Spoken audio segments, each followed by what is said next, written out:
You only planned on moving your craft corner for a week, maybe 2 at most. You just needed the space for other things, just for a little while. And then those other things, ones that started out little, became big things. And then those big things began to dominate every aspect of your life. They took over your time and they filled the rest of your house, if not physically, then mentally. There was nowhere you could go to escape the stifling stress. No sanctuary in your house left untouched. Then, one day, you get just a crumb of your free time back. You become your old self again, as the things that had taken over your life start to shrink. And you realize it's been over a year since you moved your craft corner. You stop what you're doing, finally able to take a breather without the consequences being dire. And you haul your little corner desk back in from the garage. You set out your leather and your embroidery thread and your bag of old bones, and you get back to work right then and there. You're taking your life back, damn it! You stay up half the night, feeling inspired for the first time in so long, and you create your masterpiece. Out of leather and teeth and sparkly pink glitter, you created the podcast inside your house. By Annie Marie Morgan and Kevin Schrock, with today's episode written by Annie Marie Morgan and music by Hex System.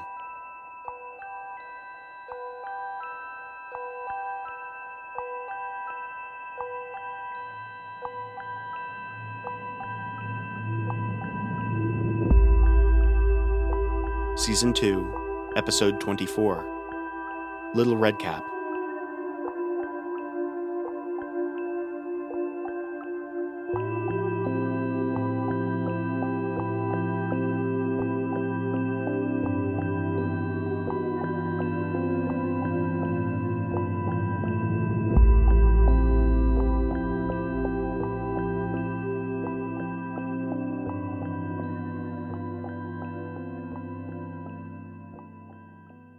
Redcap did everything in response to stimuli. When the sun came up, it knew to hide. When it was cold, it knew to shelter from the worst of the wind. It knew to avoid the rain, too, because that would dilute the precious gore stuck in its matted cap. And when the cap on its head began to dry and crack, and it started to feel its strength ebb away, Redcap knew that it was time to hunt. But tonight, it doesn't need to venture far to find prey, because 2 humans have come wandering into its home, all on their own. There's a big one and a little one, and as they sneak in through a crumbling wall, Redcap finds itself remembering things. Redcap only remembered in response to stimuli. It couldn't conjure up the past, but familiar sights or sounds would remind it of the last time it felt, or saw, or fought. Redcap was particularly prone to bouts of memory in the late fall, when the leaves turned brown and crunchy and made their way into whatever windowless ruin Redcap called its home. The constant crunch under its feet had a way of keeping the past on its mind, the noises bringing up flashes of other places, other decayed homes it had haunted. Usually, Redcap ignored its memories, pushing them away to focus on hunting. But tonight, Redcap's cap was still tacky from a recent kill. Though it can't pass up a free meal, that does mean it doesn't have to rush with these humans. No, it finds itself, perhaps for the first time in its very long life, curious about the memories which flood its mind as it watches the humans sneak around in its lair. They've come in through a crumbling wall, one of perhaps a dozen or so entrances. They pass through a set of yellow plastic curtains to get into a big open area below the rafters where Redcap likes to sleep. The rest of the factory is divided into different levels, so Redcap likes this spot because it lets it see as much of the factory as possible. From the floor to the ceiling, it's all just one massive space. And for just a moment, Redcap simply watches the humans, sated enough to be curious at their presence. There's a big human and a little one. The little one, a girl, has long red hair, and the big one, a male, walks as though he knows he's being hunted, always looking around, always watching for eyes watching him back. But Redcap knows the human doesn't sense its presence. Some humans are just like that, always afraid of being caught by something. And tonight, Redcap would oblige. Redcap usually liked to wait until nightfall to hunt, but the sun was close to setting, so it felt awake enough to pursue them. Redcap climbed down from its perch, moving effortlessly, silently. Though it loves to crunch the leaves when it's home alone, tonight it steps around them. And as Redcap follows the humans deeper into the factory, their appearances unlock a flood of memories. They remind the creature of the two humans who'd been present on the night that it was first born, so very long ago. It had been a cold day back then, too. The same time of year, with the fallen leaves all losing their color, but no snow on the ground just yet. For just a moment, Redcap lets itself get lost in memory. Redcap had come into this world violently, formed in a freshly dead carcass. It had awoken, already needing to breathe air. It had had to claw its way out, asphyxiating on blood as it worked to pry apart flesh and muscle and ribs. It had made its way out just in time to gasp for air before it drowned. And it scarcely had time to breathe before it was hit with an uncontrollable hunger. It nibbled on its mother's body, moving her long red hair out of the way to try tasting the flesh of her mangled back. But the taste of her body was sour, and it made Redcap sick. But when it heard scuffling and talking, it reacted on instinct. It knew that food was at hand. Redcap had always understood human speech, even though it was a different language back then, and it understood that there is a voice in the distance expressing disbelief, maybe even a hint of regret, saying things like, That's impossible, and what have I done? Though Redcap understood the words, it didn't care about them. To the creature, the voice simply meant that there was food nearby. Redcap's feet were red and bloody from crawling out of its mother's still warm corpse. It left a trail of red footprints as it ran through the halls of a long-forgotten castle. As Redcap chased its prey, it looked around, vaguely aware that a castle was a place where other people, other humans were supposed to be, but there were none there. The stone floors were dusty. There were cobwebs everywhere, and save for Redcap's footsteps and the panting and sobbing of the man it was chasing, the halls of that haunted place were silent. Though Redcap was fast, its steps were shaky and uncertain, like a newborn deer. Had the man not been stumbling, scared, he might have gotten away. But he couldn't see in the dark the way Redcap could. The man tripped over a fissure in the stone where the castle had begun to sink and break away from itself. Redcap knew what to do on instinct. It clawed the man's ankles to keep him down, feeling things snap and pull under his flesh. Redcap was a small creature back then, scarcely the size of a baby, and it needed the man to be low to the ground. Then Redcap started slicing at random with its long claws until the man stopped thrashing so much. Redcap discovered it had sharp, sharp teeth when it began to eat. And all the while, the man wailed about how the girl had deserved it, how she'd gone with him after all. Why would she follow him if she didn't know what he wanted? But the pleading fell on, well, not deaf ears, but uncaring ones, inhuman ones that concerned themselves only with the eating, a beast that cared only about survival. Through the years, that was all Redcap had ever been, a creature surviving. And tonight, as it stalks its prey through its home, it feels something strange stirring. It finds itself more concerned with listening in on the humans, with conjuring up memories, than it was with hunting. The humans are walking next to each other, taking photos. They pause to admire peeling paint, broken windows, and sunbeams coming in from the skylights above. And Redcap finds itself sympathizing with its prey for perhaps the first time ever. These humans seem to love its home just as much as it does.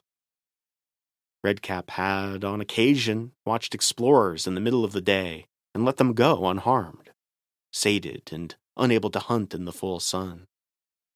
It would let them admire its home, and it would let them leave. But these explorers had come close to sunset, when the orange and yellow light was scarce and the shadows were creeping in, and Redcap's hat was just beginning to dry.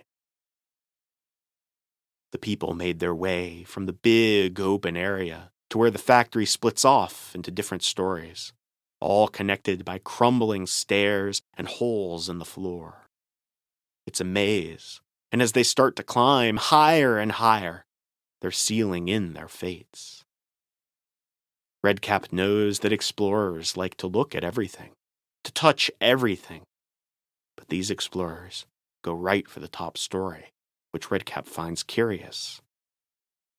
They venture out onto the top floor, where most of the windows are still intact, and even if they weren't, the jump would almost certainly be fatal. There's only one staircase still standing, and they only walk further and further from it. It's like the humans can sense how best to corner themselves, how to have no chance to escape. As they walk, it becomes clear that something is wrong. The big one is trying to make itself bigger. It leans in close to the little one, talking loud and fast. It keeps touching her hair, too. The little one, meanwhile, is trying to make itself scarce, shying away, quietly rebuffing the big one. And just before Redcap can pounce on them both, the little one takes off running. Redcap wonders if they've heard it, seen it somehow, even though Redcap knows it was being oh so quiet. But the big one doesn't run. No, it starts walking calmly after the little one, and Redcap realizes it stumbled into someone else's hunt. Redcap does something then that it doesn't quite understand. It stomps on the crunchy brown leaves beneath its feet, alerting the man that he, too, is being hunted. Redcap had never played with its food before, and it wondered, why not? Because the sight of the man looking behind himself, scared, it gives Redcap such a thrill. They're in the gray twilight now, but it's not dark yet. The human spots Redcap right away. His eyes widen in fear, just as the little ones had, and he takes off running. As they each hunt their prey, Redcap stomps the leaves below its feet with wild abandon, conjuring up memories of the past. It remembers playing in the leaves in its first home, that castle in the hills so many years ago, frolicking when its cap was freshly bloodied, the only time it found itself doing anything but surviving. For the first time in its life, Redcap finds itself sentimental, missing the rolling hills it used to gaze out of from busted windows. Here, there was only more industry, more blasted-out factories outside of its home.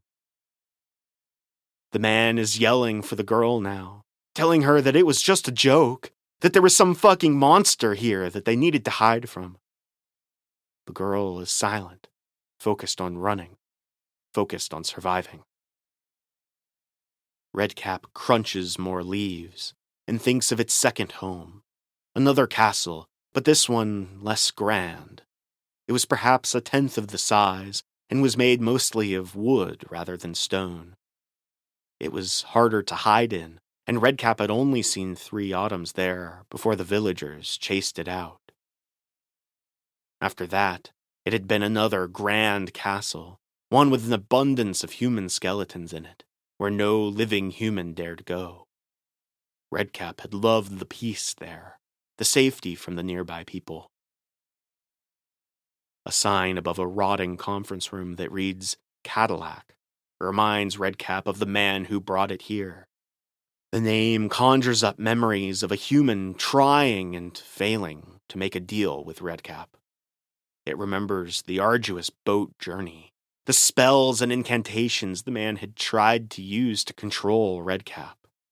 But whatever kind of demon the man thought Redcap was, he was disappointed.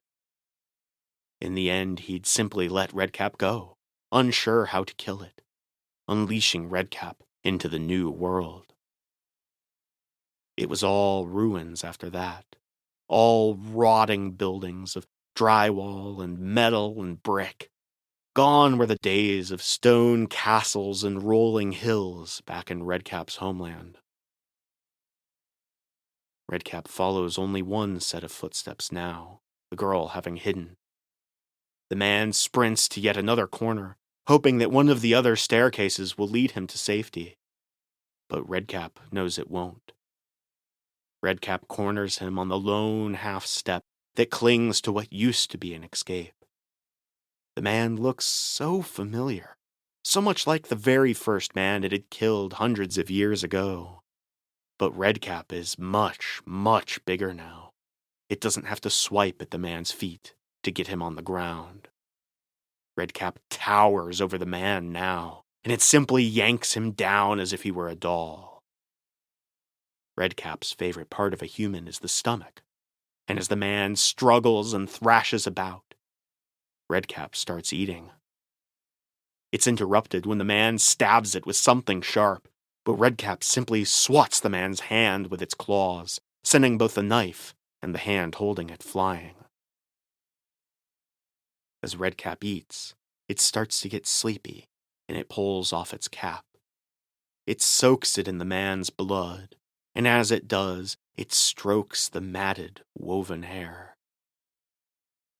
Looking at the rotting fibers, red from blood, but red underneath it too, Redcap remembers the girl. The strange feelings that Redcap had felt all night intensify. It thinks of its mother, and it feels sentimental, almost sad. It lies down for a nap, ready to let the girl escape on her own. But she surprises Redcap. The girl approaches Redcap, hands up as if she's worried she might scare it. She says, "You saved me." There's no fear in her voice, but Redcap knows there should be. Redcap knows it doesn't look human. It's been called a demon, a monster, a hell beast, and it understands these words well enough. "Thank you," the girl said. She reaches out to touch Redcap on its scarlet shoulder, and she squeezes the hot skin in a way that Redcap knows is meant to be reassuring. Redcap wonders, not for the first time, how it knows the things it knows about the human world. And as Redcap wonders, memories come flooding back to it. It remembers rolling hills and running through them in the sun. It remembers a village with people and animals and food, and Redcap remembers being warm, even in the winter. The girl tries to walk away then, but Redcap grabs her arm, and for the first time she looks at it with fear. Redcap pulls her over to the knife and the severed hand of the man who had intended to use it on her. Redcap goes on instinct then, knowing what to do, but not knowing why. It puts the knife in the girl's hand and guides the blade to its own belly. The girl is upset, confused, but Redcap pushes her small hand, forcing the knife to pierce its flesh. The girl looks away for a moment, but when she looks back, she's not disgusted. She's no longer scared. She's simply shocked.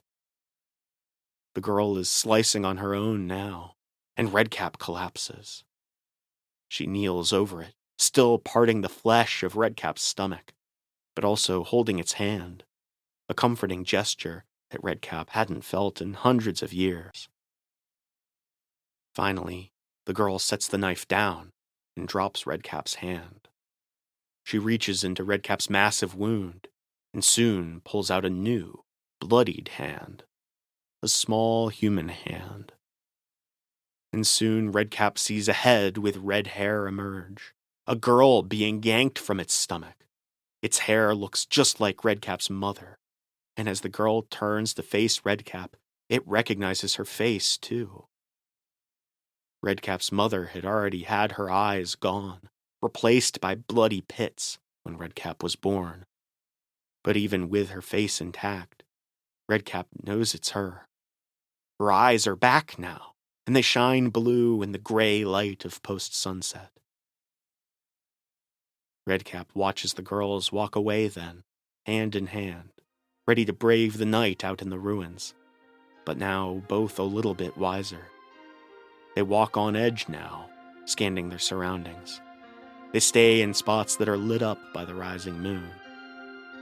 Now, both knowing what kind of monsters might be waiting to pounce if they venture too close to the shadows.